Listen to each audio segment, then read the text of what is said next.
Friday का दिन है, यानी कि कई सारी फिल्म्स भी रिलीज हुई हैं। स्वागत है आपका जूम रिव्यू शो पर। तो चलिए let's take a look at top recommendations for this week.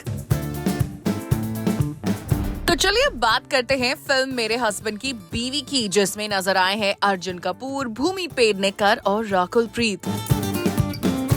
बड़े दिन से एक रोमांटिक कॉमेडी मिस कर रहे थे ना, तो ये लीजिए। गए वो जमाने जब बना करती थी फिल्म साजन चले ससुराल, पिया का घर, मेरे ब्रदर की दुल्हन। अब जमाना नया है तो फिल्म का टाइटल भी नया होगा ना, तो इसलिए मेरे हस्बैंड की बीवी। फिल्म को डायरेक्ट किया है मुदस्सर अजीज ने, और हम सब जानते हैं कि मुदस्सर अजीज को मल्टी स्टारर फिल्म्स बनाना काफी पसंद है, जैसे अक्षय कुमार की खेल खेल में या फिर कार्तिक आर्यन स्टारर पति पत्नी और वो। मेरे हस्बैंड की बीवी इज अ लव ट्रायंगल, जो दरअसल हमें ट्रेलर देखकर भी समझ आ गया था, जिसमें अर्जुन कपूर बने हैं अंकुर चड्ढा, जिनकी शादी होती है प्रभलीन कौर ढिल्लन से, यानी कि भूमि पेडनेकर। एंड ये मैरिज दरअसल हैप्पी मैरिज में नहीं कन्वर्ट हो पाती है। अब वही आजकल के कपल्स का सबसे कॉमन इशू, कंपैटिबिलिटी प्रॉब्लम्स। फिर क्या, अंकुर और प्रभलीन हो जाते हैं अलग, पर प्रभलीन की यादें अंकुर के लिए भुलाना होता है काफी मुश्किल। और तब आता है कहानी में twist.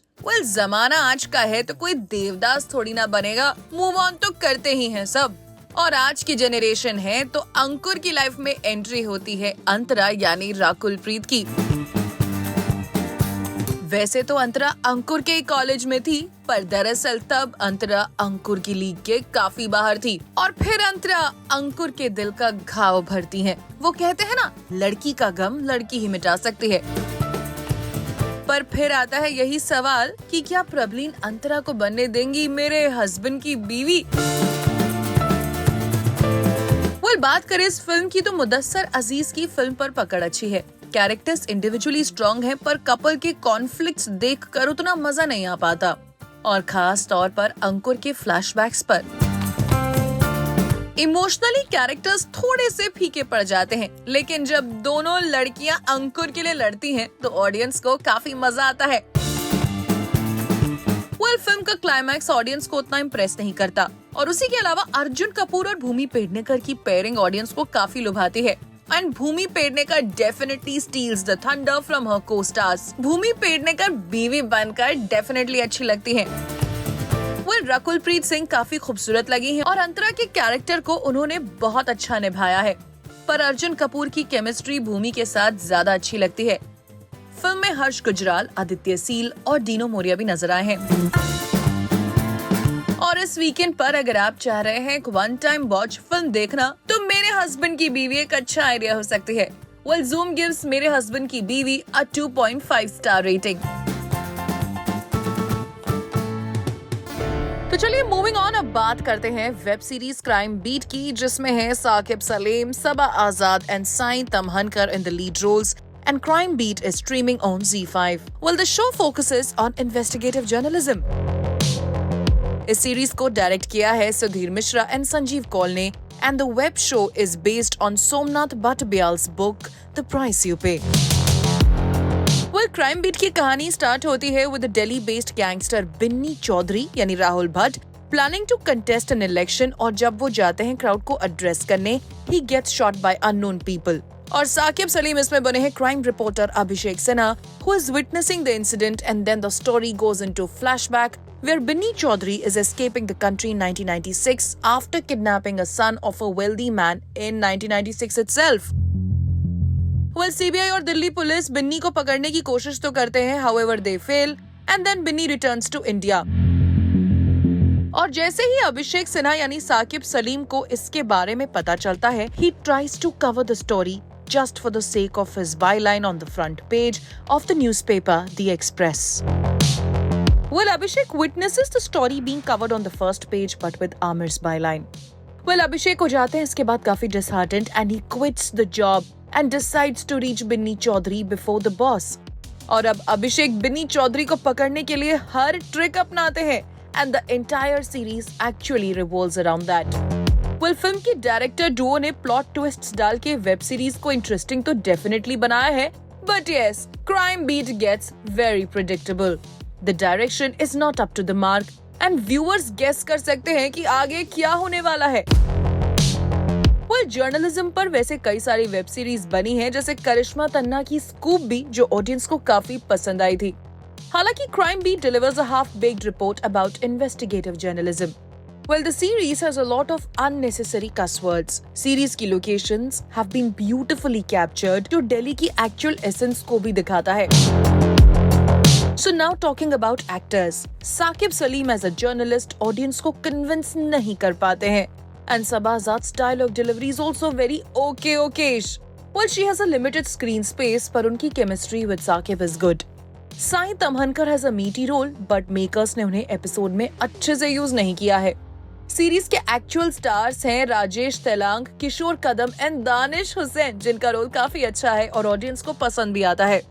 Well, Crime Beat is a decent web series that has predictable twists and average performances. और आपको अगर क्राइम शोज पसंद हैं, तो ये सीरीज आपको डेफिनेटली पसंद आएगी। Well, Zoom gives Crime Beat a 2-star rating. Now let's talk about Neelvuku in Melenadi Kobam. Well, this Tamil film is Dhanush's directorial venture, and जैसा कि we all know कि धनुष के ventures have always promised a new flavor, and Neek भी है काफी light-hearted और modern. Well, this film revolves around love, family, and the occasional cringe-worthy situation. Well, film start होती है प्रभु और नीला से, प्रभु यानी पविश नारायण and नीला यानी आनेखा Sundaran. Well, after a series of meet cutes and sweet moments, they are forced to apart due to family complications. And yes, इसमें एक heart-wrenching breakup scene, वो भी एकदम धनुष के स्टाइल में. Well, Neek is a refreshing take on modern relationships, and yes, आज के time की जो practicality और emotional detachment देखने को मिलती है ना, वो भी आपको इस फिल्म में देखने को मिलेगी. Well, Prabhu's current romantic interest प्रीति यानी कि प्रिया प्रकाश वॉरियर basically है एक sharp contrast to dreamy Neela, who is a little more practical about love and relationships. Well, धनुष का directorial essence definitely फिल्म में देखने को मिलता है. Characters are relatable and the film's tone is casual. हालांकि बीच में फिल्म हो जाती है थोड़ी सी inconsistent and कुछ मोमेंट से ऑडियंस रिलेट नहीं कर पाती. फिल्म में मैथ्यू थॉमस हैं जो बने हैं Rajesh as an ever faithful friend who actually steals the show with his impeccable comic timing. उनका कैरेक्टर अच्छे से ऑडियंस को ह्यूमर डोज देने में भी कामयाब होता है.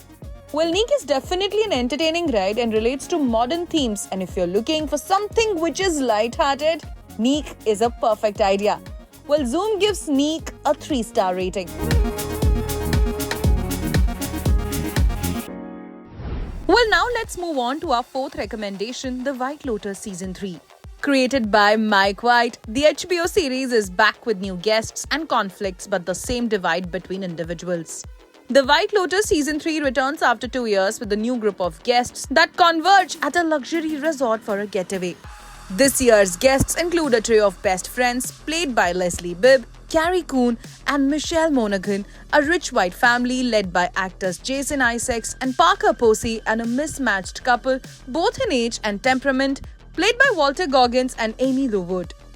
With each day, White shows another facet of their complicated relationships with one another as well as their hopes for the future. But which one of these guests is the fallen victim? Well, now let's talk about the writing and direction. Mike White is once again the creative force behind this season, which focuses more on individual characters than on overall. The storylines have a lot of prominence, and the narratives for the Thai staff, security guard Guy Talk, and the hotel worker Mook are promising. It is the same story structure as previous seasons, like some of the guests being resistant to wellness programs, just in a new aesthetic setting. Now let's talk about the performances. Well, Lisa is a natural in her acting debut. The childhood best friends group featuring Bibb, Coon and Monaghan also plays well against one another as they learn to be friends again as adults. Parker is a scene stealer as the bored wife of the rich businessman Ratulf. Well, the cinematography of White Lotus Season 3 is definitely amazing, but the color grading on the whole show makes it look more burnished.